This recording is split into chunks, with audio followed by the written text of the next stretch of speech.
Wonderful. Well, thank you for your diligence in getting seated and back in action to kick off our next session 3.1 in fact. We've got a breakout of 2 different sessions for session 3. For this session 3.1, we're going to feature 3 examples of sharing different types of data, and we have some panelists here, presenters actually, who will become panelists to answer any questions you might have. They're going to discuss reasons for choosing to share data, the type of data to share, and challenges they've encountered along the way, and also outcomes that have resulted from sharing that data. My name is Rachele Hendricks-Sturrup. I'm the Research Director of Real-World Evidence at the Duke-Margolis Institute. So I'm really happy to be here. I am the all things real-world data and real-world evidence person, so naturally I'm excited.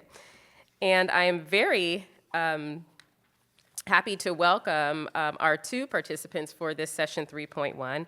Joining us, we have Collin Hovinga, who serves as Vice President of Rare and Orphan Disease Programs at the Critical Path Institute. You all have heard from him more or less today already. And we also have Natanya Kerper, who is the Research and Development Policy Manager at the Cystic Fibrosis Foundation. So to kick things off, I am going to invite Collin, our first presenter, up to the stage, who will give our first 15-minute presentation. At the end of his presentation, we'll have about 5 to 7 minutes where I will ask Collin a question. You all can feel free to raise your hands in the audience or use the Slido function to provide questions as well for Collin. And of course, for those of you who are with us in person, if we don't have a mic available to run to you, feel free to speak up so that our presenters and everyone in the room can hear you and your questions that you have. So without further ado, Collin, please take it away. Thank you. Thank you for having me. Today we're going to talk about an example in ALS. Bring up the slides, please. One of the things that we're asked is to talk about something very different. We don't normally think about data sharing in the context of devices, and so one of the areas you wanted to talk about is this in the context of a rare disease. One of the things that you've heard in this meeting is RDCA DAP about our platform. You also heard that we make drug development tools. The other thing you haven't really heard here is that how do we get to where we do in a specific project or a specific area? And one of the things that we do is we try to understand what are the unmet needs in drug development. And so we'll talk about this as part of the underlying theme, understanding why a specific use case and an unmet need in a disease state ecosystem can translate into action. Next slide, please. Or do I have, I guess I have the mic up here. Now, just for those of you who don't know what ALS is a progressive rare neurodegenerative disease really affecting upper and lower motor neurons. It's most of the cases, by far the majority, are 90-95% are spontaneous in nature, so you don't know who developed the disease. About 5 to 10% is familial in nature, where there's a predisposition where someone's a genetic carrier, specific subtype. This disease, being ALS adopted into this area, was really staggering for me to appreciate. The longevity, once a diagnosis occurs, it's pretty aggressive in 3 to 4 years, and there are no cures, with therapies being, only marginally effective and not disease modifying. People either have motor disease or they have a bulbar onset disease, which is speech and swallowing. And obviously, we've had our clinical trial endpoints for some time, the anchor being ALS-FRS, and then overall survival. And so, obviously, very narrow focus.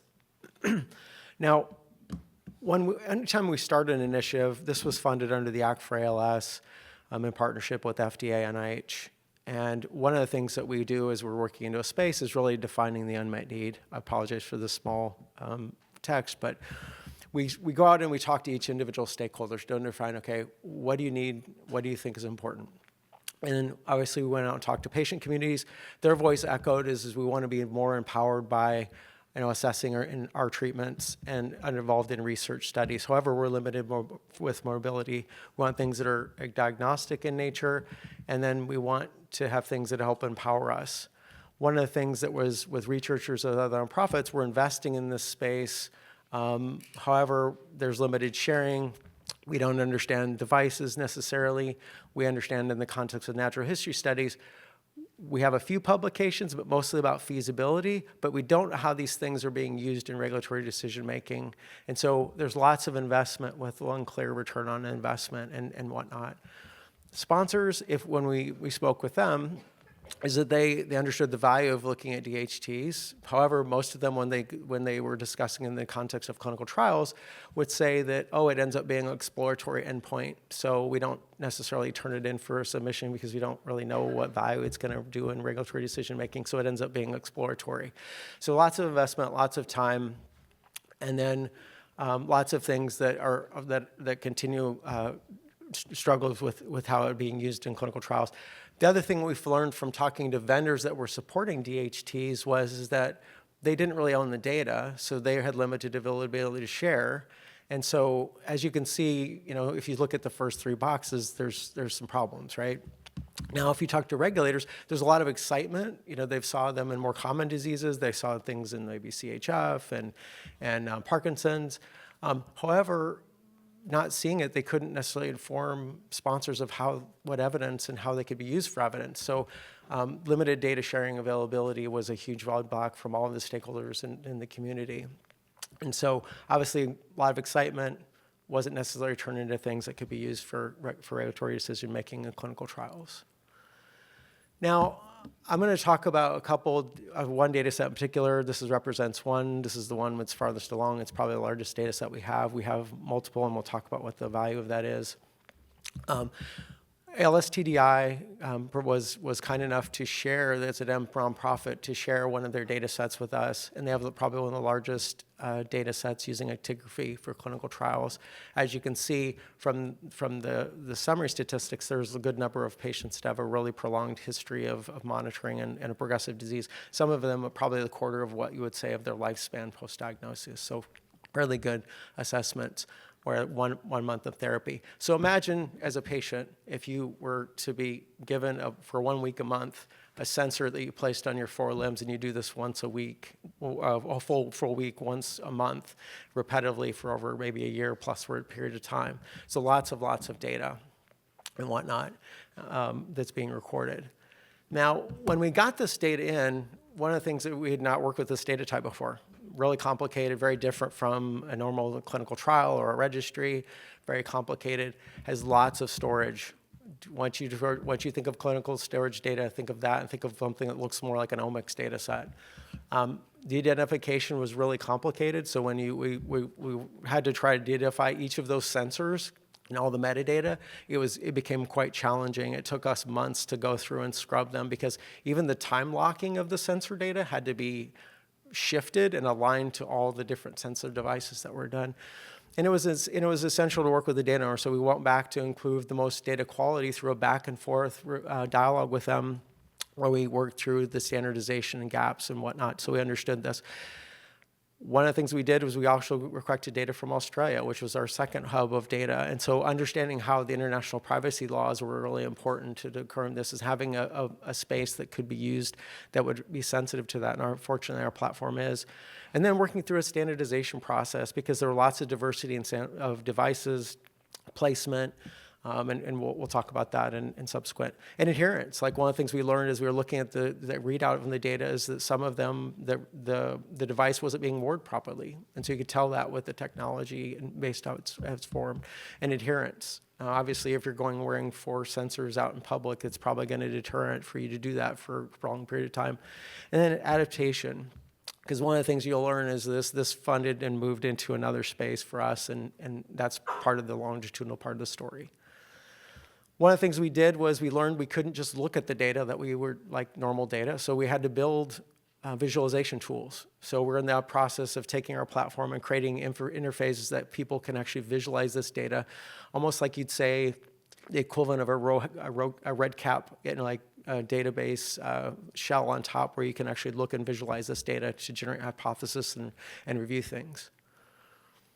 The second part of the outcome for this was within one of our PPPs, we launched a working group. The working group was to take all of those different voices, bring them in a room, and let's figure out how to attack this synergistically. And so the working group grows. We didn't put this in the context of a biomarker or a clinical outcome assessment. So we said, let's define the gaps in what we see in this field. Let's figure out how to move this towards something that could be used for regular decision making, and then to form the gaps and unmet needs out into the community. And so that we could learn how to do this in ALS, but may echo other diseases that we all own that have motor-related concepts of disease.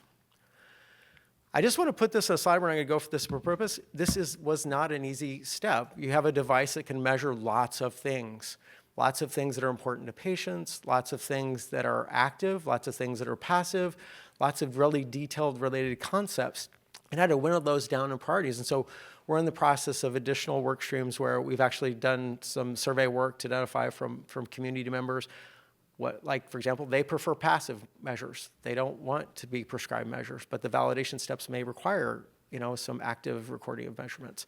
But this just gives you a symbiotic list, and I can tell you we're going through this data right now to generate where we can see consistent signals with workstream members. Now, just to the goals of the working group, and so we're taking this together, and if you go back to the data piece, is we're refining this, we're defining the context of use based on, the measurements in the science, defining whether or not we can find something that's a biomarker or a clinical outcome assessment, but then recording the gaps within the working group for them to move into a step 2 project or step 3 project, and we'll talk about that in a minute. The identification steps of this and gap analysis will be just as important, because if you remember those first slides, the community didn't know where to go, right? So the data is informing the gaps, which will inform the tools, which will inform the future studies that will be done. So the other part I didn't mention is that our data is shareable. The researchers have agreed to share the data information. And so as we've gotten into this, we're continued outreach to additional stakeholders around the world that are using actigraphy data. And those are represented in the map. And we formed a subgroup that will be looking at pulling more of this data in, but also looking at the variation in how people are performing the data to minimize the number of sensors and the timing of those sensor placement, how often you do those assessments based on what we see around the world. I just put this up for you all's for interest is one of the things that one of the researchers did from Queensland. He did a survey amongst all those sites. And if you look very closely at these slides, there's a lot of diversity in how this data is being done. So becoming how to harmonize this in a standardized protocol is what we're hoping to accomplish next. And one of the things that we learned in these discussions and looking at the data, some of the concepts that are being measured by one device may not be standardizable in another device, including things that might be changed based on sampling frequency. So it was very, very important for us to do this. So right now we're in the process of developing a prospective protocol with those community members as part of the longitudinal aspects of the working group. So they're going to learn from each other. It'll be symbiotic relationship where we learn. Now, this space, I can tell you, has been really challenging. Whenever you go into a new data set type, it becomes really, really challenging. The sharing, one of the things that was unique to this space for us, I think, was the lack of clarity of how to use the information and a lack of communication. When we first did a lit review for this, there was just a handful of researchers that had been publishing in the space beyond feasibility things. That's growing, but it's still farther behind where it is being employed in clinical trials and being added to natural history studies. We're fortunate to be connected to some of the larger ones right now, like All ALS, which is also funded under the Act, that we're going to be requesting data from, so we can begin to start to incorporate those lessons learned and begin to share the data in a more contingent way, but also make recommendations about where do we need to go in an informed science. One of the things, and you'll see in the thank you side, is that we opened the doors. We included everything from vendors to patients to researchers to advocacy groups to regulators are all sitting at the table to review this and providing guidance to where we go with this, and also to learn, right? Because this is a place that there isn't much precedence here. And so we're hoping to learn and then disseminate those. We're fortunate at CPATH is that we have other rare diseases. And we can start taking the little clinical pearls that we learned to maybe move them into Huntington's or Duchenne muscular dystrophy or Friedreich's ataxia, or so that these learnings then become fostered and grow to scale, and that institutional memory becomes echoes and moves things much more quickly. But it all stems from that data sharing and learning what the likes and dislikes within a common disease state are, and the sharing is the fundamental principle here. And so, more to come there, and thank you for your time. I actually made it on time, which is good. I was worried there for a minute. I just want to say thank you, particularly for some of those who shared data. The common theme of this was, I can remember a meeting at ADS where Fernando Vera, who was said, as a nonprofit, we are scared to get on the train. We don't know where to go beyond a natural history study. And sponsors saying, okay, we're taking DHTs and we're putting them on a pay line. And so things that will generate us evidence are go up here, the things that below that are going to get ditched. And then the patients wanting to empower this. What we're hoping is the ultimate outcome for this, and as you see the representation here, is to use this in ways that each of the stakeholders will mean and find impactful. So thank you.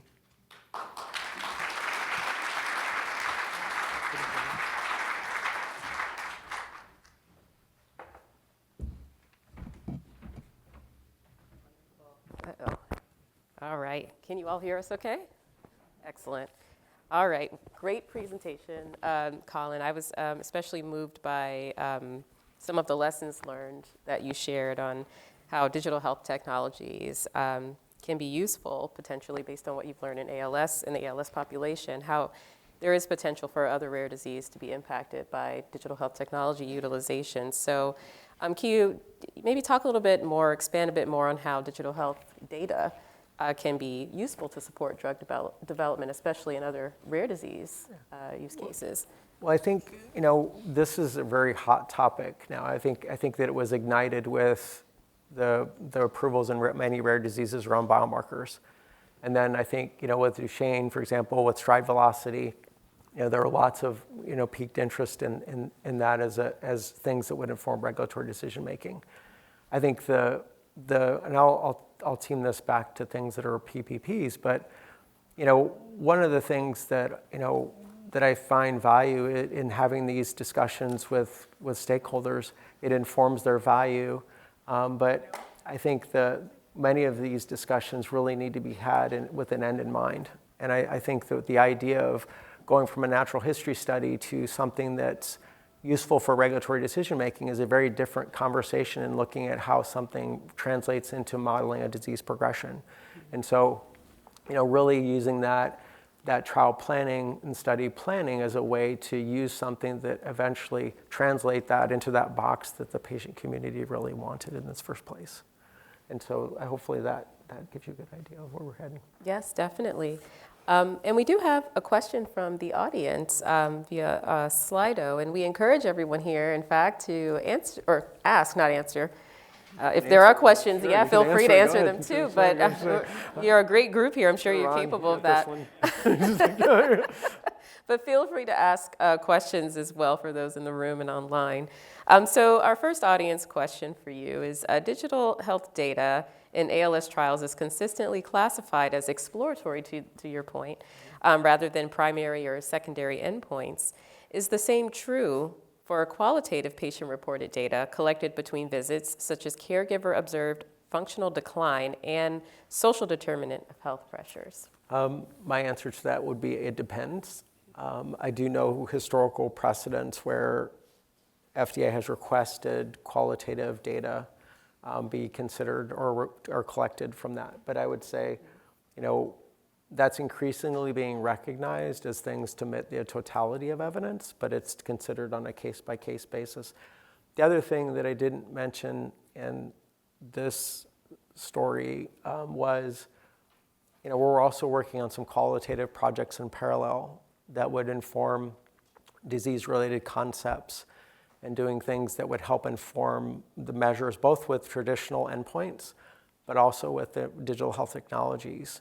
And so that will include significant amount of qualitative research. And I'm extremely thankful for FDA's investment not just in financially, but also in time, because they've been very active in helping us work through these things because they're complicated. They're extremely complicated, and they require a lot of community outreach and a lot of things. But the underlying pin to that related to this question is we realize in many rare diseases our endpoints need to be considered in another lens, and the patient voice is important to that lens. And so the investment of things like that and qualitative work will be things that I think, if they're not around a particular product, they will also help inform overarching, changes in endpoint considerations in rare diseases. Yeah, for sure. And maybe more to that point, moving into quantitative aspects of patient-reported data or even caregiver-observed functional status data or decline data, social determinants of health pressures that can be quantified. Do you see potential there too for digital health technologies? I think so. I mean, I think the limiting there, will be the population studied in the concept, but yes, in brief, yes. Excellent. All right. Well, just reminding everyone to feel free to raise your hand. We do have a microphone in the room that we can hand over to you, so you can project your question. We have a couple more minutes. Please go right ahead. Good afternoon, everyone. I'm Rich Brennan. I'm the Vice President of Federal Affairs with the ALS Association. So thank you for presenting, Collin. Wanted you to take it one step up, meaning that the work on digital health technologies, digital biomarkers, clinical outcome assessments, those types of things, as far as the pathway to make things regulatory ready so that we can necessarily have secondary endpoints and as far as confirmatory evidence, just to think about what the pathway is, how is, as far as the public-private partnerships and also FDA's work, and especially sort of triangulating to make this all work. Maybe I can help there. That's the purpose of the working group, is to move things towards utility in regulatory decision making. And again, we've been very fortunate by having regulators in that room. As qualification and endorsements are changing right now, I think the final litmus is being decided. We are getting feedback from the regulators about which way to go. One of the things that we've been very eager, and as you look at the stakeholder list there, is we also want to encourage the dissemination of the consistent approach, right, that's based on the science that we have. And so in addition to regulatory endorsement or acceptance, we want to make sure that, number one, things are being used in that same context, but also the gaps are filled, right? Because for example, we would love to see a treatment effect, right? You're not going to find that necessarily in a natural history study. You're going to want to see a sponsor enroll this in a clinical trial where you're seeing the DHT trajectory change, for example, the concept of interest change. Yeah. We have one more minute for questions, and in fact, we did receive a question electronically from an audience member that actually brings a sponsor perspective, probably building on your point. As a sponsor, I'm very interested in the possibility of using the digital health technology data that you are generating as a research data set and potential external control. Is that type of use contemplated or enabled? Yes. And this will back up into RDCA DAP in a global way. Sorry, I didn't put a slide in there because I wasn't sure. It need to be restated. For shareable data at RDCA DAP, which means the data custodian or owner of that data, if the permission allow for sharing, you can put in what we call a scientific plan into our data sets. And then the data then will be released as part of that. And so I think there's a request process. It usually takes about 2-ish weeks to go through the process once you've gotten a user login, and so that's acceptable from that. I think the question also leads to a point is that, and I think you've heard different comments throughout the day, is that data is valuable for lots of things. Like one of the things, even sponsors that are using this in exploratory, data for futility, for example, in different rare diseases would be important consideration. That's not a regulatory decision, but it's a data empowering to terminate a trial early because it doesn't look like it's going to work out. And for some diseases like ALS, that might be possible. for Parkinson's, that may be more challenging, or Huntington's, that may be more challenging. So those types of things. I think also what will happen as DHTs get more, the data is being more shared, they'll become an important thing in simulation and alternative controls, because we'll have a better understanding of, as this data is being, amalgamated together and standardized, how to use this in things like alternative controls or simulation tools. Right now, we're still, sort of in the infancy part yet. Sharing's still been a little bit of a barrier, but there's lots of opportunity here. I keep telling people the 2.0 of this is, how do we use this in broader ways? Because it's a missed opportunity not to think that way. Absolutely. Well, thank you, Collin. I think we're going to turn it to our next presentation. We have Natanya Kerper with the Cystic Fibrosis Foundation. Natanya, please take it from here. And you can ask this one.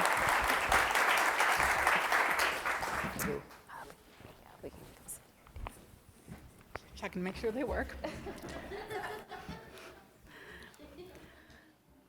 Hello, everyone. My name is Natanya Kerper. First, I would like to thank the Rare Disease Innovation Hub and Duke-Margolis for not only hosting this workshop series, but also for giving the CF Foundation, as well as the CF Therapeutics Development Network, the opportunity to be a part of the conversation about the promise and utility of data sharing.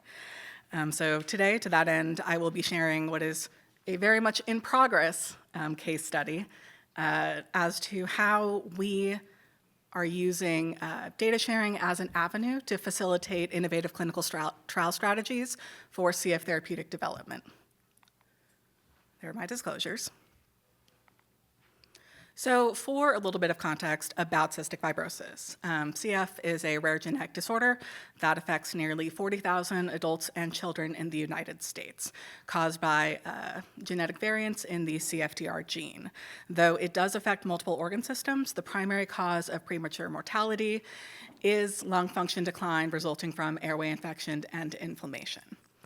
Over the past 15 years or so, the development of multiple CFTR modulator therapies, which affect the processing, trafficking, and function of the CFTR protein, have had a transformative effect on the lives of the approximately 90% of people with CF who are genetically eligible for them. However, that does leave a population with tremendous unmet medical need, and who do have significantly worse health outcomes, including a 20-year gap in predicted median survival. Now, we are very lucky to have a fairly robust pipeline of genetic therapies, most of which are mutation agnostic, and some of which I've included here.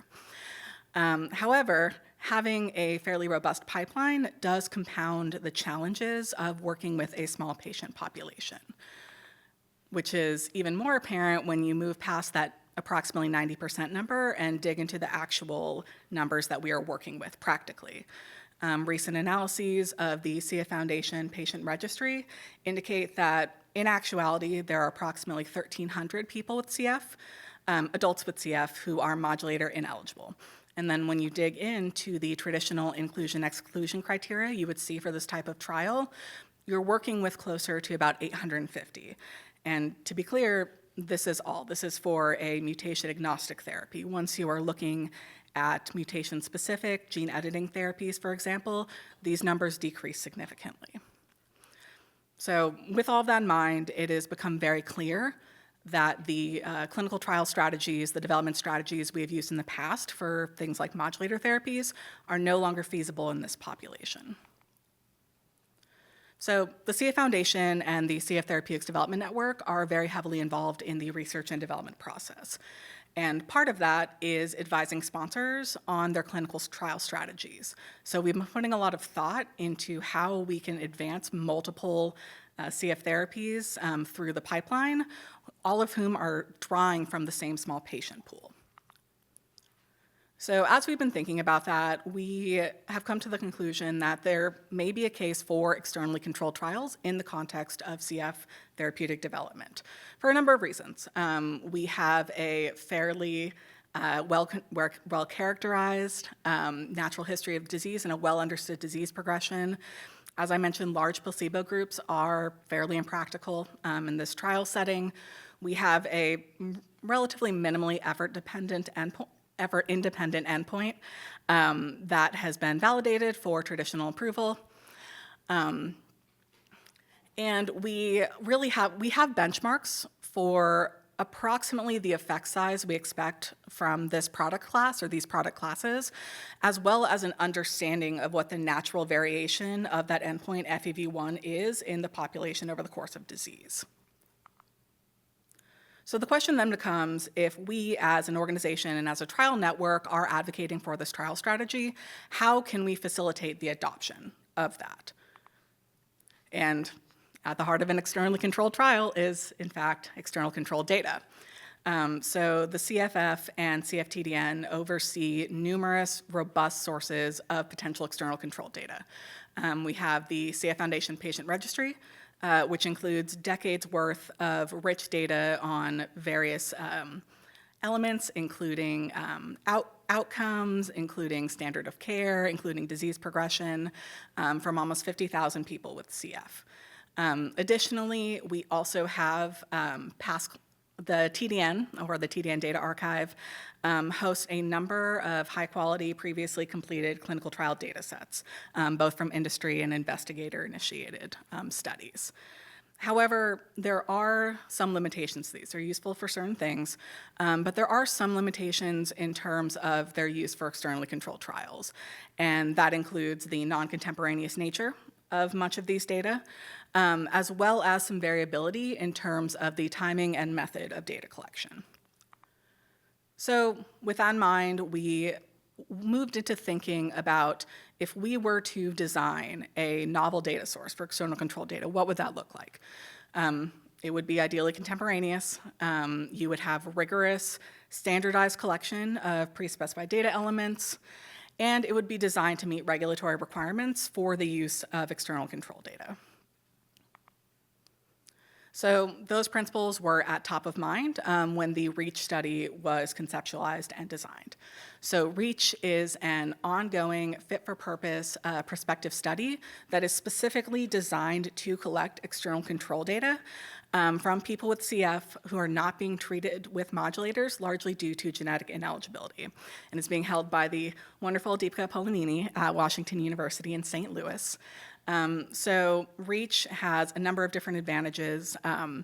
It has endpoints being collected at timings that we expect to align with genetic therapy trials for CF products. It can be used as a comparator for safety data as well as efficacy data, and it utilizes both remote and on-site monitoring using regulatory compliance systems. And critically, this is integrated into the CF Therapeutics Development Network, which is a long-established clinical trial network that has supported the development of almost 20 approved CF therapies and has invested extensively in patient education, outreach, trial navigation, and trial referral. And critically, this is also the same trial network that these genetic therapy trials are being run through. So, in terms of REACH, it was designed to be a centralized, or it was designed to generate a centralized sponsor-agnostic data source that could be shared in different contexts with both sponsors and the FDA, regardless of the degree to which CFF is involved financially or otherwise with the company. Essentially functioning as a deconstructed master protocol in which individual sponsors will be able to run trials in parallel while utilizing a shared control resource. And this has a number of different benefits. For industry, it does enable the use of those externally controlled trial designs. It eliminates the need for every company to run their own natural history study, which can be incredibly burdensome, both on the patient community and on the sponsor. And it provides access to a much larger patient population than many sponsors would be able to reach otherwise. For FDA, having this established data set can allow for really digging deep into it and mitigating potential concerns early in the process. As well, all this data set and statistical analysis methods that are being developed for it, which I can discuss later, can all be pre-specified and vetted. And furthermore, for people with CF, this allows for faster, smaller, and more efficient clinical trials with the ultimate goal of being able to advance multiple programs throughout the pipeline and give people with CF multiple shots on goal for a transformative therapy. So with all these benefits and considering the design of REACH, it really moves to what needs to be considered for operationalizing this. There we go. This is being covered in some cases by a number of other people who are presenting here, and so I'm not going to go into it in extensive depth, but there really were a number of logistical considerations that we have either tackled before to some extent or have been tackling for the first time as we've moved into beyond conceptualization and into operationalization.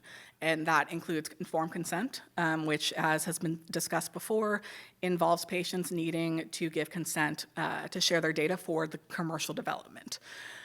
Involves data privacy, and there are different considerations for the US versus the EU. And so a number of our EU colleagues who are interested in pursuing something like this are going to have different concerns there. Data formatting, again, in a manner that is regulatory compliant and allows access to, for instance, patient-level data, as has been required by certain externally controlled trial guidances that the FDA has published in the past. As well as developing a data governance framework. And it's on here, but intellectual property is obviously another concern that we've been dealing with. There's also the choice of data repository and how you work within it. We are working with the Critical Path Institute and their Rare Disease Cures data analytics platform. Obviously, Critical Path is represented here both by my fellow speaker and by a number of other folks. And then going beyond that, we consider ourselves to be stewards of these data. When a patient enrolls in REACH or provides the ability for us to share these data, they are entrusting us with it. And it is incumbent upon us to use it in an appropriate and scientifically reasonable manner. And so another part of this has been setting up a framework for how sponsors can come to us to request access to these data. And what that is going to involve is, for instance, a consultation with our Therapeutics Development Network Coordinating Center, which not only runs the operations of the Therapeutics Development Network, but also provides a significant amount of expertise, including on trial designs and biostatistics. So they will be consulting with the faculty statistician, amongst other people, to determine the needs of the program and which data sets are appropriate for the sponsor to be working with. They will then submit a scientific proposal for review by a scientific review committee, which consists of representatives from the TDN, the faculty statistician, and subject matter experts, as well as CFF representatives, both from our clinical trials experts and our CFF patient registry team. After that, proposals are reviewed, and they are either deferred with recommendations or they are approved. If and when they are approved, we enter into a data use agreement, and part of being able to use these data is to maintain regular touch points and progress reports from the sponsor.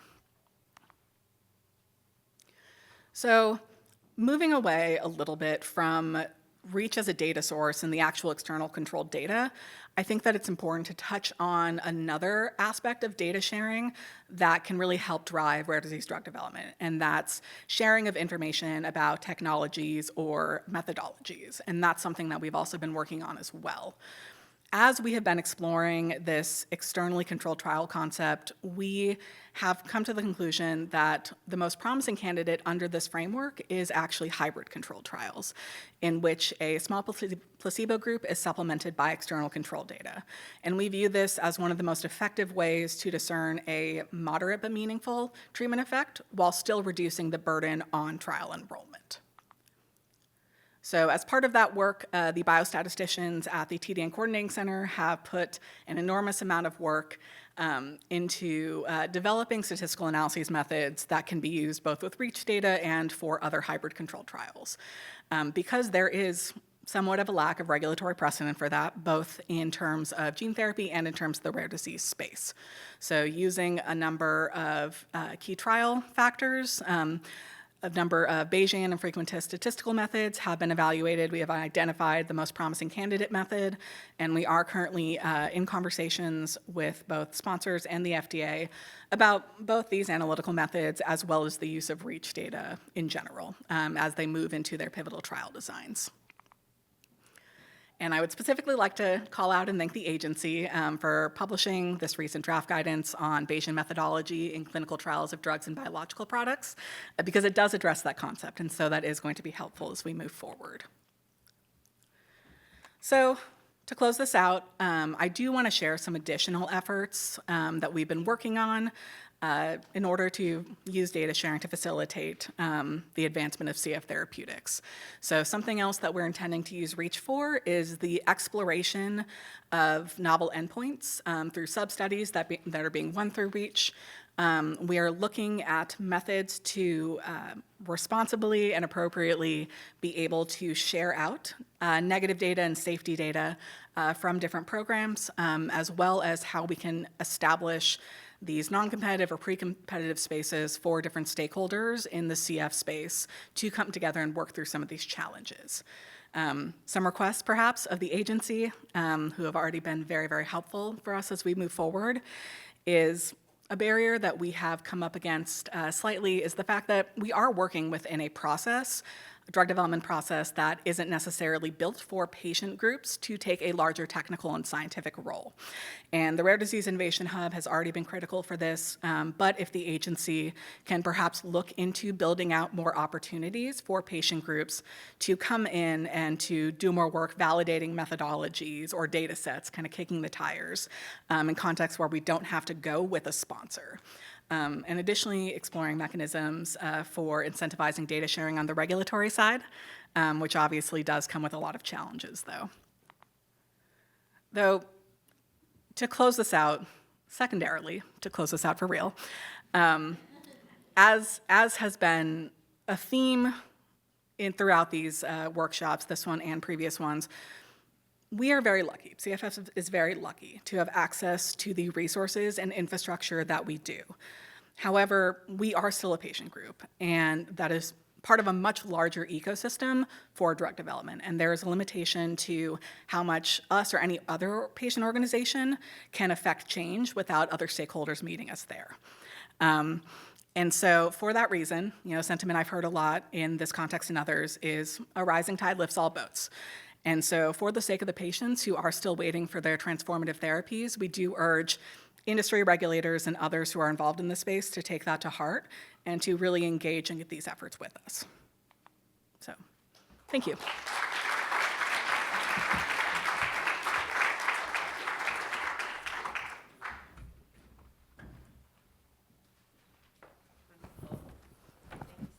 Of course.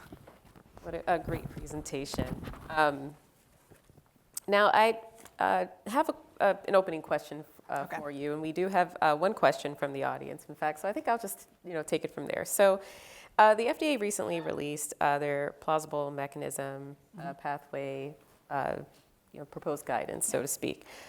So in what ways do you envision your REACH CF data set sort of like channeling into that, or generally data sharing efforts like that channeling into this opportunity? Yeah, of course. So we have been paying attention to the development of the plausible mechanism pathway in this draft guidance for quite a while. As I mentioned earlier, CF has hundreds of identified causal mutations. And so once you move out of the most common mutations, you are looking at indications with, at best, a couple of hundred people, and more frequently, a couple of dozens, or just a couple of patients. And so we view this as a really tremendous opportunity to be able to facilitate expedited development of more individualized therapies for that population. So obviously the guidance does discuss externally controlled trials, but in this context, we're also kind of thinking about A, data sharing, but B, sharing of infrastructure and resources can facilitate this. So something that we're potentially thinking is, there is a request for, or a note about an observational run-in period for sponsors who are looking into developing these individualized therapies.